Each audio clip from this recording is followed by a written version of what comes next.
The weekend news shows were consumed with the continuing fallout from trickling revelations that former President Joe Biden was in a clear state of declining mental acuity in the final years of his administration.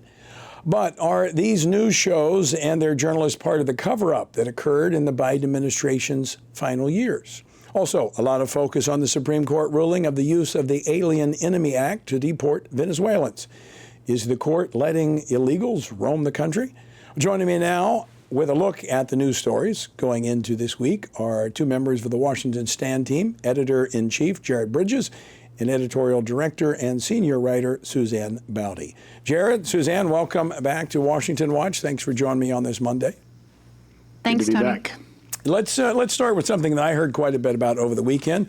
People read the headlines about the Supreme Court decision, or ruling rather, on the use of the Alien Deportation Act. Let me play a clip from one of the weekend shows. This is the ABC show with Sarah Isgur.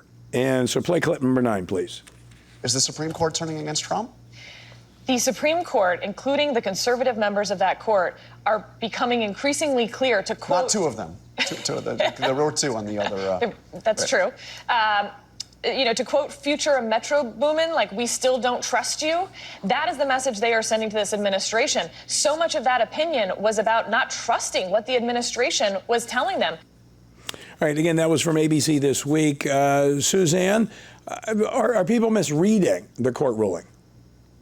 I think it's very unfortunate that you're seeing this decision being framed as an issue about Trump, when in fact what the Supreme Court is tasked with is upholding the rule of law.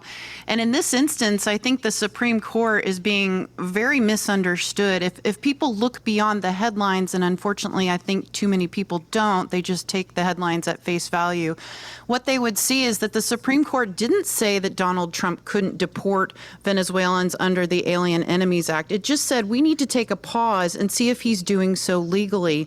Those that have studied this case know that Trump gave very little warning when he was going to deport these gang members. And so what the Supreme Court is truly looking at is, one, did Trump give the right amount of warning to these illegal immigrants? Two, is due process being applied here? And while in the clip you'll notice that on CNN they said, 2 justices are with the Trump administration, the reality is that Justices Alito and Thomas ruled against this temporary pause, but they also did rule in a previous case argued last month that aliens do deserve due process. So they're not fully embracing this idea that Trump can do whatever he wants. He also has to abide by the rule of law. And I think that if we care about the Biden administration following the rule of law, then we need to care about the Trump administration following the rule of law. And that's what's at stake in this case. It's far from finished. They have not decided on the merits of the case. They've simply paused it.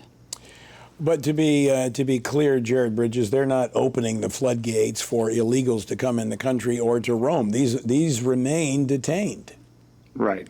Yeah, they remain detained, and it just puts a temporary hold on sending them back to Venezuela. So we've got the rule of law is still being upheld. They're still in place. They're not being let loose, as we've seen in previous administrations. All right, another big news story this weekend, revelations coming out about former President Joe Biden, kind of his cognitive decline, as if we didn't already know that. So CNN, Jake Tapper had Laura Trump on. I'm going to play this clip number 8, please.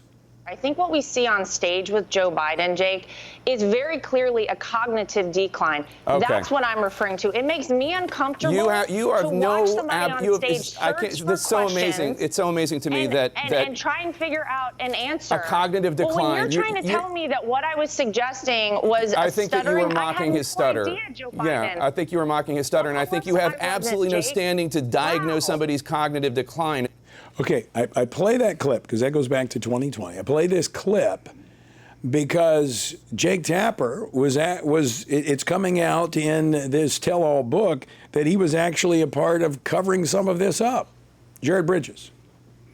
Yeah, I mean, it's amazing how nearly 6 years later, Jake Tapper singing a different song. And that wasn't the only instance where Tapper questioned the narrative that Biden was in some sort of cognitive decline. And he's coming out with this now in his book, Original Sin, and making big headways about it, making waves about it. The big news over the weekend that was released was the audio from Special Counsel Robert Hur's interview with Biden. Also, the fact that Biden didn't appear to recognize George Clooney at an event. And it wasn't because he was unfamiliar with Clooney. Clooney was one of his biggest supporters.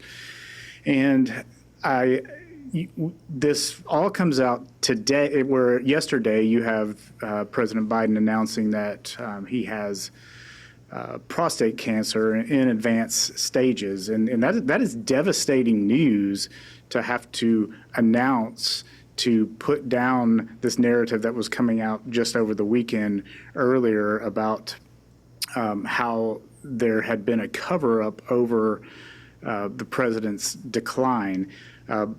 Biden's doctor in February 2024, White House physician Kevin O'Connor, right after the Hur report, said that Biden was fit for duty. He said he fully executes all of his responsibilities without any exemptions or accommodations.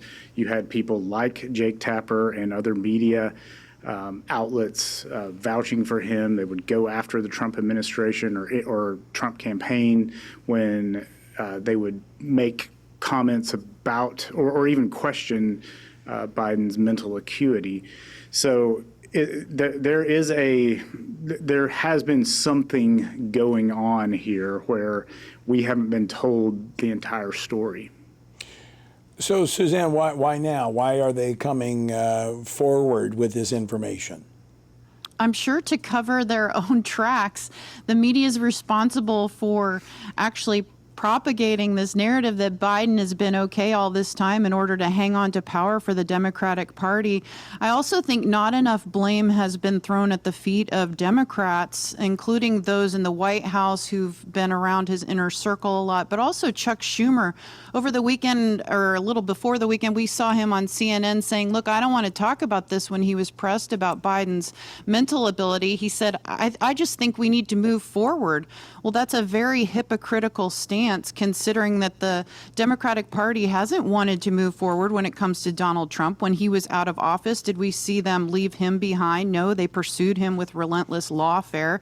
Did they leave J6 behind? No, they did not. They're still trying to make that a core issue. So there's a lot going on here. It'd be very convenient for them to put this in the rearview mirror. But the matter is that they actually put national security in jeopardy along with a lot of decisions. I think James Comey's announcement last week that the House is going to investigate the cognitive decline of Biden is important, because this is a man with his fingers, or maybe his aide's fingers, on the hand of a nuclear weapon. The auto pen signatures are also a big deal. So we need to get to the bottom of who knew what and when, just for our own country's security and peace of mind, that whoever's in charge actually does have the mental ability to make the right decisions.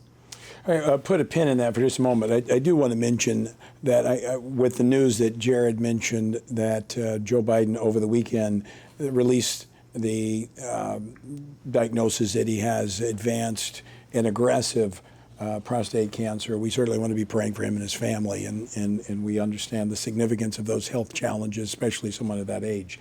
All right, let me go back to where I put the pin. Does this not, and I'll throw this out for both of you, does this not further erode the American trust in the media and the Democratic Party? Because now they've been caught with their hand in the cookie jar covering up.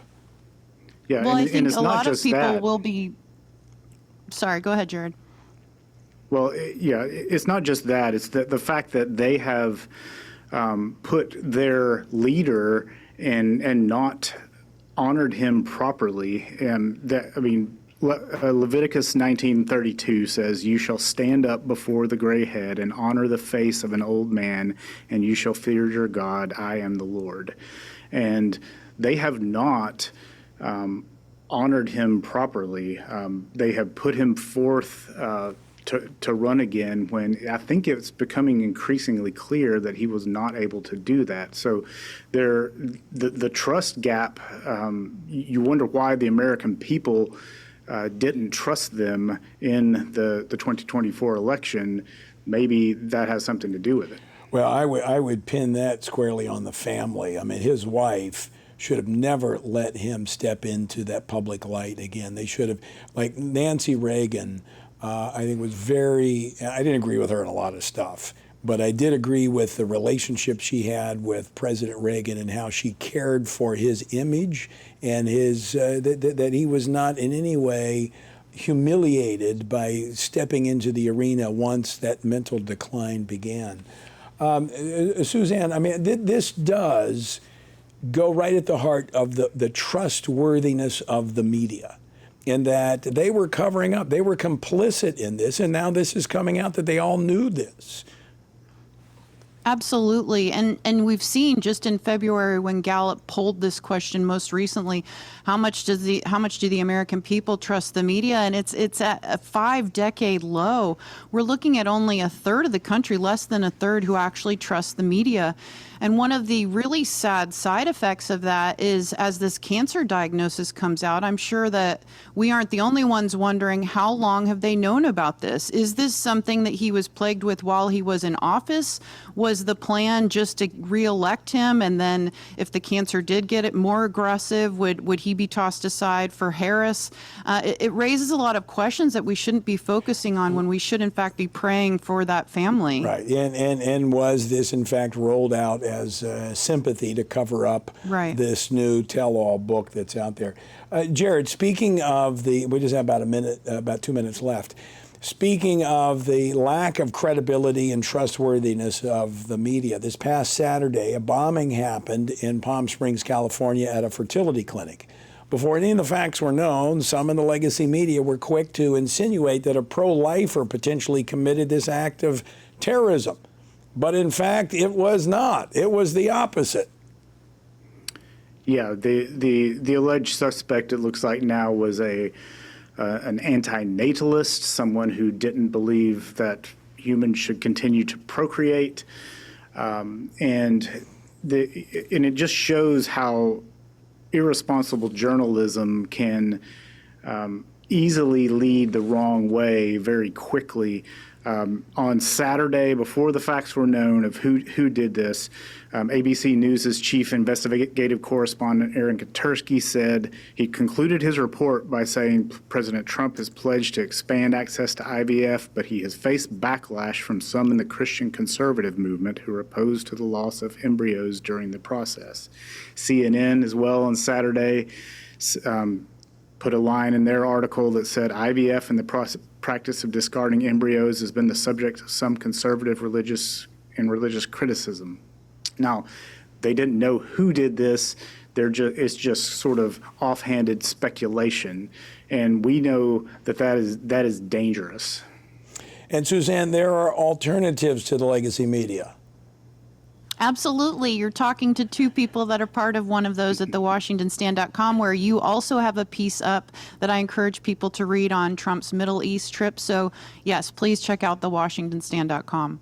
It's news and commentary from a biblical perspective. We are very straightforward with our worldview. Our worldview comes from a biblical perspective, and that is the lenses through which we see the news and events, and we provide our commentary. So we're not hiding anything. We're telling you what you're going to get up front. Jared, Suzanne, thanks so much for joining us, and continue to do a great job with the Washington Stand. Thanks, Tony. Thanks, Tony.